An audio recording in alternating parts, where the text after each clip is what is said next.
Hello friends, इस lecture में हम हमारे इन्वायरमेंट जो कि क्लासरूम स्टडी मटेरियल है विजन आईएस का पीटी 365 के लिए। तो इसमें मई से 2020 से जनवरी 2021 तक के आपके करंट अफेयर हैं, लेकिन कुछ करंट अफेयर जो हैं कॉमन रहते हैं। तो इसमें हम डिज़ास्टर मैनेजमेंट को देखेंगे। डिज़ास्टर मैनेजमेंट ये 93 पेज पे है। इसमें टॉपिक्स हैं gas leak at Vizag, Vizag में गैस लीक हुआ है। साइक्लोन वार्निंग सिस्टम, तो ये तो कॉमन है, इसमें कोई ऐसा डेट वाइज या ईयर वाइज नहीं है। इफ फ्लोज मुंबई, ये क्या है इसके बारे में देखेंगे। फ्लैश ड्रॉट्स क्या है, ग्लेशियल लेक्स आउटबर्स्ट क्या है, लैंडस्लाइड्स क्या है, फॉरेस्ट फायर्स क्या है, हीट वेव्स क्या है, और coalition for disaster resilient infrastructure. तो ये जो है लेक्चर आपका डिजास्टर मैनेजमेंट के टॉपिक्स को हम कवर करेंगे और ये रिवीजन टाइप का रहेगा और फास्ट फास्ट हम इसमें इंपॉर्टेंट टॉपिक्स को पढ़ेंगे। तो चलिए शुरू करते हैं। यहाँ से हम देख रहे हैं हमारा डिज़ास्टर मैनेजमेंट। डिज़ास्टर मैनेजमेंट में सबसे पहले हम देख रहे हैं गैस लीक एट विजाग, है ना। इस टॉपिक को पढ़ेंगे। फिर उसके बाद देखिए यहाँ पे कुछ लॉज देखेंगे, legal provisions related to industrial disasters, जैसे environment protection rules 1986, hazardous waste management handling transboundary movement rules 1989, manufacture storage and import of hazardous chemical rules 1989। फिर उसके बाद केमिकल एक्सीडेंट्स हो जाए तो 1996 में, फैक्ट्रीज अमेंडमेंट 1987 में, पब्लिक लायबिलिटी इंश्योरेंस एक्ट। फिर नेशनल ग्रीन ट्रिब्यूनल को हम देखेंगे। ये लीगल प्रोविजंस हैं कुछ, एनडीए में है गाइडलाइन। ठीक है, इसके बाद का टॉपिक है हमारा cyclone warning system. Cyclone warning system को हम देखेंगे कि आईएमडी हमारे पास जो है संस्थान, वो क्या करता है। इम्पैक्ट बेस्ड फोरकास्टिंग क्या होती है। आई इफ फ्लोज मुंबई क्या है, ये मिनिस्ट्री ऑफ अर्थ साइंस का कोऑर्डिनेशन में municipal corporation of greater Mumbai का जो है इफ फ्लोज मुंबई है। फ्लड वार्निंग सिस्टम है ये। उसके बाद का टॉपिक हम देखेंगे flash droughts. 39 flash droughts during 1951 2018, है ना, सूखा पड़ गया। About flash drought, conventional drought that propagate slowly, flash droughts is characterised by rapid वन and intensification by high evapotranspiration, मतलब इतना वाष्पीकृत हो जाता है कि वहाँ पे ड्रॉट आ जाता है, सूखा आ जाता है। हाई टेम्परेचर होता है, विंड्स होती हैं, जब हाई इनकमिंग सोलर रेडिएशन होता है, तो इन कारणों की वजह से फ्लैश ड्रॉट्स आ जाते हैं। फिर उसके बाद हम देख रहे हैं टॉपिक हम ग्लेशियल लेक आउटबर्स्ट फ्लड्स। ठीक है, ग्लेशियल लेक्स आउटबर्स्ट फ्लड्स। तो यहाँ पे जैसे ही देखिए, यहाँ पे दिखाया गया फिगर में, यहाँ पे ग्लेशियल लेक था और यहाँ पे कुछ ऐसा बैरियर था, अब ये टूट गया तो तुरंत जो है फ्लड आ जाएगी नीचे को। ठीक है, अब ये क्यों है न्यूज़ में, क्योंकि हुआ क्या था, रिमोट सेंसिंग डाटा लेते हैं researchers from Germany have mapped the evolution of गया ग्लेशियर लेक आउटबर्स्ट फ्लड इन 2014 इन लद्दाख। जो लद्दाख में गया लेक ग्लेशियर लेक बस्ट हुआ था, तो जर्मनी के रिसर्चर्स ने उसको मैप किया है रिमोट सेंसिंग डाटा के थ्रू। ठीक है,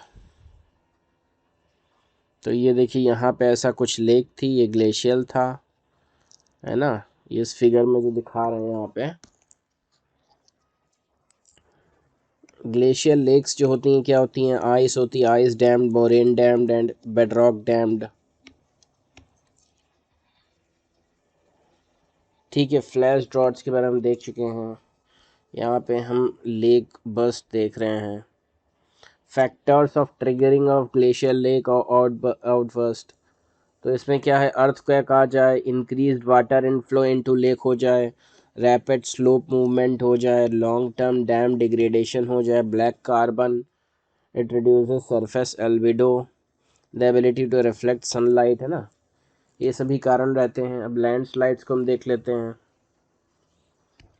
तो लैंडस्लाइड्स क्या होती हैं आप सब लोग जानते ही हैं। जियोलॉजिकल सर्वे ऑफ इंडिया जो है इसकी रिपोर्ट वगैरह देता रहता है। ये सेटअप हुआ था 1851 में है। Presently it is attached office to the ministry of mines. तो मिनिस्ट्री ऑफ माइंस में इसको अटैच कर दिया गया है जियोलॉजिकल सर्वे ऑफ इंडिया को, ठीक है ना।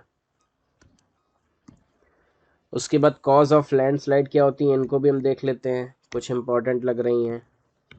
तो इसमें है वाटर एंड फ्लडिंग,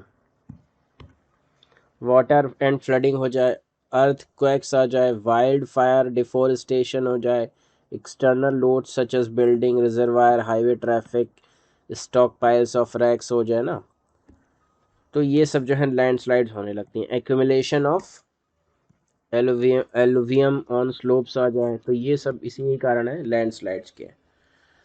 अच्छा, तो ये लैंडस्लाइड हमने देख लिया। अब हम देख रहे हैं हमारा forest fire. Recently forest department has clarified no major forest fire breakout happened in Uttarakhand. Uttarakhand में अभी कोई मेजर फॉरेस्ट फायर ब्रेकआउट नहीं हुई है, फायर डिपार्टमेंट ने कहा है, फॉरेस्ट डिपार्टमेंट ने, ठीक है। तो एक्सट्रीमली फायर प्रोन एरिया देख रहे हैं आप, यहाँ पे एक्सट्रीमली फायर प्रोन एरिया जो दिखाए गए हैं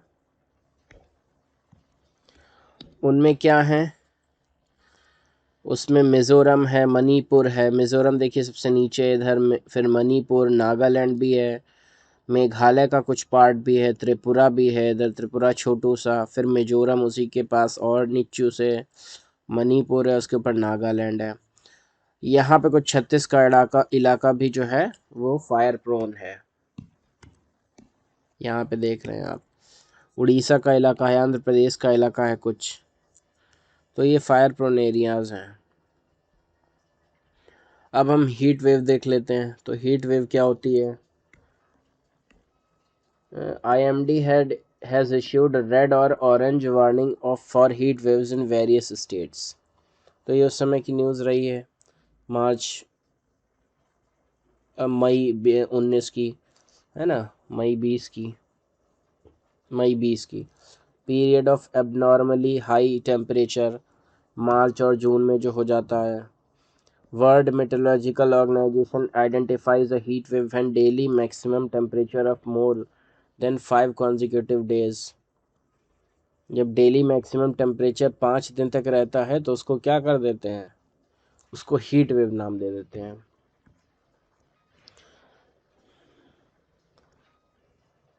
मैक्सिमम टेम्परेचर से भी 5 डिग्री अगर बढ़ जाए एवरेज, तब इसको काम हीट वेव दे दिया जाता है। कॉजेज़ क्या होते हैं, sparser pre monsoon season rain coupled with El Nino effect, hot dry winds moving into the mainland from the north west etc।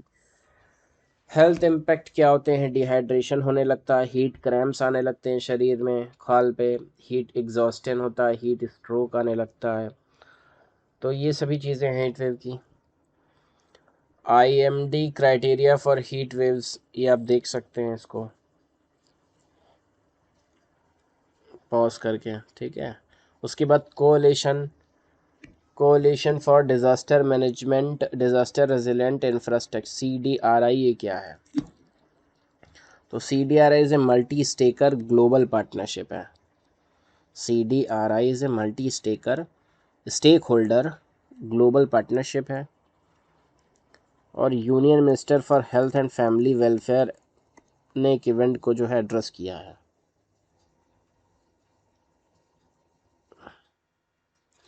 तो CDRI की जो स्ट्रेटजीज़ की प्रायोरिटी हैं वो क्या है, टेक्निकल सपोर्ट देती हैं एंड कैपेसिटी बिल्डिंग, कैपेसिटी बढ़ाने की बात कहती है कि डिज़ास्टर अगर आ जाए तो कैसे टेक्निकली हम उसको हैंडल करें, कैपेसिटी बिल्ड करें, रिसर्च एंड नॉलेज होनी चाहिए, एडवोकेसी और पार्टनरशिप होनी चाहिए।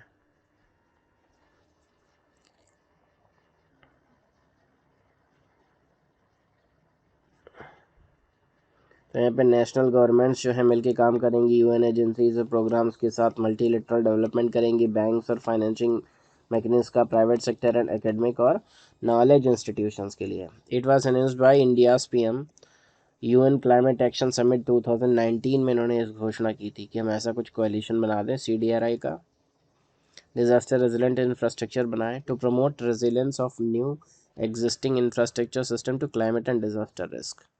जैसे कि आ गया ना ये कोरोना, तो इसके कारण और उन्होंने डिजास्टर रेजिलेंट इंफ्रास्ट्रक्चर बनाने की बात कही है। ठीक है, इसके बाद ज्योग्राफी के कुछ टॉपिक आते हैं।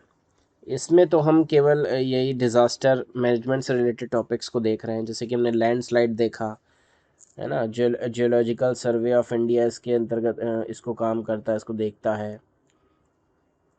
ये मास वेस्टिंग रहता है लैंडस्लाइड्स और टाइप ऑफ मास वेस्टिंग, कि कहीं पे बहुत सारा लैंड ऊपर पर्वत है वो पूरा लुढ़क जाता है, तो इसमें क्या है, down slope of movement of soil रहता है।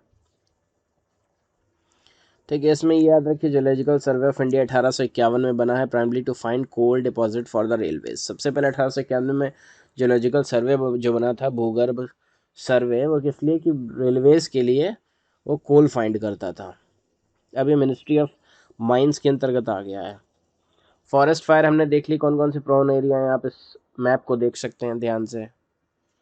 ठीक है, और ये हमने फ्लैश ड्रॉट्स देख लिए कि तुरंत सूखा कैसे पड़ जाता है, तो ये हाई टेम्परेचर विंड्स आती हैं, हाई इनकमिंग सोलर रेडिएशन आ जाते हैं। 1951 से 2018 के बीच में 39 फ्लैश ड्रॉट्स आए हैं, ये आप याद रखिए।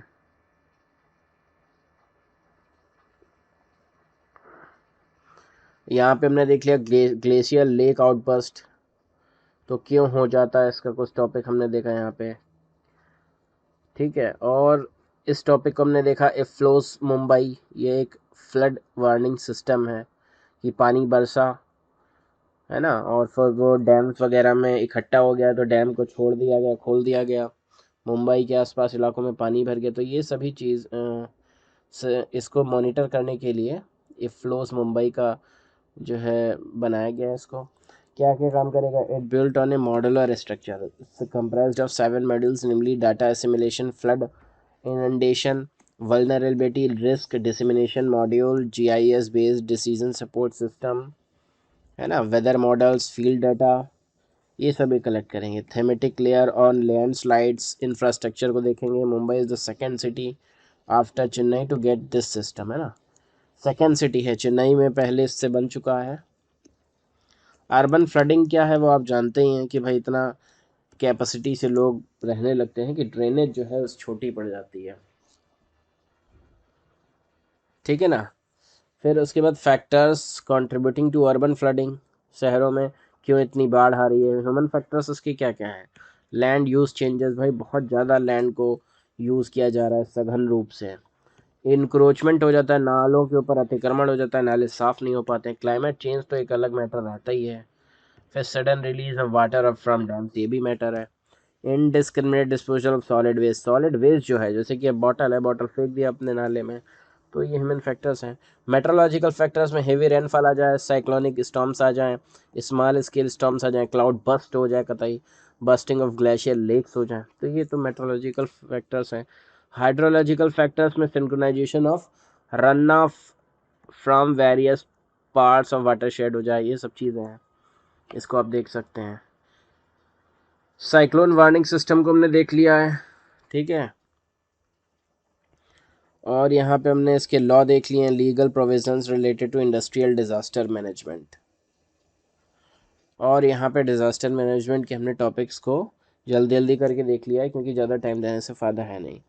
अच्छा, इसमें देख लेते हैं अबाउट स्टायरीन गैस के बारे में देख लेते हैं। ऑर्गेनिक कंपाउंड है, मैन्युफैक्चर्ड इन पेट्रोकेमिकल रिफाइनरीज में बनता है, कलरलेस लिक्विड है, नॉट अ गैस है, नॉट अ, ये गैस नहीं है, लिक्विड की तरीके से है। अकॉर्डिंग टू स्टायरीन गैस है पर ये गैस नहीं, ये इंपॉर्टेंट टॉपिक हो गया आपका, मतलब स्टायरीन गैस है नाम लेकिन कलरलेस लिक्विड है ये, और नॉट अ गैस। ठीक है, India's manufacture storage important of hazardous chemical rules 1989, styrene is classified as hazardous toxic chemical, ये हैजार्डस और टॉक्सिक केमिकल है। High propensity of autopolymerization, meaning it tries to combine with itself to make long chain बना लेती है, specially at temperature 65 degree centigrade पे long chain बनाने लगती है। Styrene is always stored at relatively low temperature between 15 to 20 degree, ठंडे तापमान पे रखी जाती है फ्रीजर वगैरह में, हल्के में। It is likely a carcinogenic substance, एक कार्सिजेनिक सब्सटेंस है। It can react with oxygen in the air to mutate into styrene dioxide बना लेती है, लीथल होती है जो कि। एक्यूट शॉर्ट टर्म एक्सपोजर हो जाता है तो क्या हो जाता है, human result in mucus membrane में आई इरिटेशन होने लगती है, गैस्ट्रो इंटेस्टाइनल इफेक्ट आने लगते हैं। क्रोनिक लॉन्ग टर्म एक्सपोजर हो जाए तो सेंट्रल नर्वस सिस्टम जो है ख़राब होने लगता है, हेडक आ जाता है, फटीक आ जाता है, अगर लॉन्ग टर्म एक्सपोजर हो जाए, क्रोनिक गले वगैरह में पहुंच जाए। ठीक है, तो इस तरीके से डिज़ास्टर मैनेजमेंट ख़त्म होता है हमारा। धन्यवाद।